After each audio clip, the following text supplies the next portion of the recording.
Hello മുത്തുമണി സപ്പതേ ഇന്ന് എനിക്ക് തലവേദനയായി കാരണം എൻ്റെ അപ്പക്കുട്ടനാണ് കിച്ചണിൽ കയറിയത് കേട്ടാ. അപ്പക്കുട്ടൻ കിച്ചണിൽ കയറി നമ്മുടെ മാളുവിന് അപ്പം ഉണ്ടാക്കാനും ചെറുപയർ തോരൻ വെക്കാനൊക്കെ ഹെൽപ്പ് ചെയ്തു. പിന്നെ എന്നിട്ടാണ് കായും കൊള്ളിയും ഉപ്പേരിയായിരുന്നു കേട്ടോ. അപ്പം അതും ആൾ ചെയ്തു കൊടുത്തു.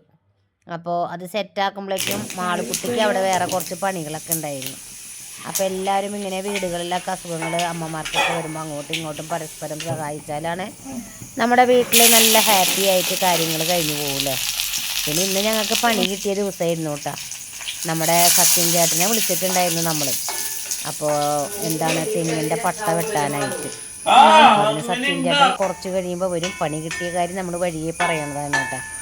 പിന്നെ അബുക്കുട്ടന് ഇപ്പോൾ സ്കൂൾ ട്രിപ്പ് ഇല്ല. ഇന്നത്തോടുകൂടി സ്കൂൾ ട്രിപ്പ് ആൾ നിർത്തി. ആൾക്ക് കുട്ടികൾ കുറവായ കാരണം കൊണ്ട്. അത് കാരണം കൊണ്ടാണ് ഈ നേരത്തെ കുറച്ച് സമയം ആൾക്ക് കിച്ചണിൽ ഹെൽപ്പ് ചെയ്യാൻ കിട്ടിയത് കേട്ടോ. അപ്പോൾ അതേ ആൾ കായും കൊള്ളിയൊക്കെ വെച്ചതിന് ശേഷം ചെറുപയർ താളിക്കാനുള്ള ഇതൊക്കെ സബോളയും നാളികേരമൊക്കെ ഫ്രൈ ചെയ്ത് അതിലേക്ക് ചെറുപയർ തട്ടി കൊടുക്കാൻ ആൾ റെഡി ആയിട്ടിരിക്കുകയാണ്. പിന്നെ നമുക്കിന്ന് കുറച്ചധികം പുറത്ത് ക്ലീനിങ് പണി ബാക്കിയുണ്ട്.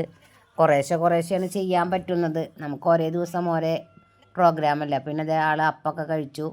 സവിതക്കുട്ടി അപ്പളിക്കും ദാദിമയ്ക്കും കൊടുത്തു. പിന്നെ ഞങ്ങളൊക്കെ അതേ വിറകൊക്കെ പറക്കി ഇട്ടിട്ടുണ്ട്. പകുതി വിറകെ കൊത്തിയിട്ടുള്ളൂ. കുറച്ചൊക്കെ അവിടെ ഇവിടെയൊക്കെ നമ്മൾ പ്ലാസ്റ്റിക് കവറൊക്കെ വെച്ചിട്ടാണ് ശരിയാക്കി വെച്ചിരിക്കുന്നത് കേട്ടോ. അപ്പോൾ ഇനി കുറേ ചവറ് ഇനിയും കത്തിക്കാനുണ്ട്. അപ്പോഴാണ് വിറക് അട്ടിടാൻ നോക്കിയപ്പോൾ ചാഴിപ്പൊടി ഇല്ല. പിന്നെ ഞങ്ങൾ വേഗം ഞാനും ആളും കൂടി കാറെടുത്ത് പോണ വഴിക്ക് നമുക്ക് ലോറിയുടെ കയ്യിൽ നിന്ന് ചെറിയൊരു പണി കിട്ടുമെന്ന് വിചാരിച്ച് പിന്നെ കുഴപ്പമൊന്നുമില്ലാതെ എത്തി. ചാഴിപ്പൊടി മേടിച്ച് നമ്മൾ വീട്ടിലെത്തുമ്പോഴേക്കും നമ്മുടെ സത്യൻ ചേട്ടൻ എത്തിയിട്ടുണ്ടായിരുന്നു. അപ്പോൾ സത്യൻ ചേട്ടൻ നമ്മുടെ വീടിൻ്റെ മുകളിൽ ഇങ്ങനെ പട്ട വീണിട്ട് ഓടിൻ്റെ അവിടെ നിന്ന് വെള്ളം വരുന്നത് കണ്ടപ്പോൾ പിന്നെ ചിളുക്കണ പോലെ തോന്നിയിരുന്നു റൂമിൽ. അപ്പോൾ അതില്ലാണ്ടിരിക്കാൻ വേണ്ടി പട്ട വേഗം വെട്ടിച്ചതാണ്. ആൾ പട്ടയൊക്കെ വെട്ടിയിട്ട് ആൾ ഉഷാറായി വരുമ്പോഴേക്കും അപ്പുറത്ത് പോയി നോക്കിയപ്പോൾ നിറയെ പൈപ്പ് പൊട്ടി വെള്ളം പോണ്. അപ്പോഴാണ് സത്യൻ ചേട്ടൻ എട്ടിൻ്റെ പണി തന്നു മനസ്സിലായത് കേട്ടോ. പൈപ്പിൻ്റെ മുകളിലേക്ക് പട്ട പൊട്ടി വീണു. അങ്ങനെ വെള്ളം മൊത്തം അവിടെ പോയി. പിന്നെ നമ്മുടെ സന്ദീപ് വന്ന് ഒക്കെ സെറ്റാക്കി തന്നു കേട്ടോ. ചില സമയത്ത് എല്ലാവർക്കും ഇങ്ങനെ ഒരേ പണി കിട്ടൂല്ലേ.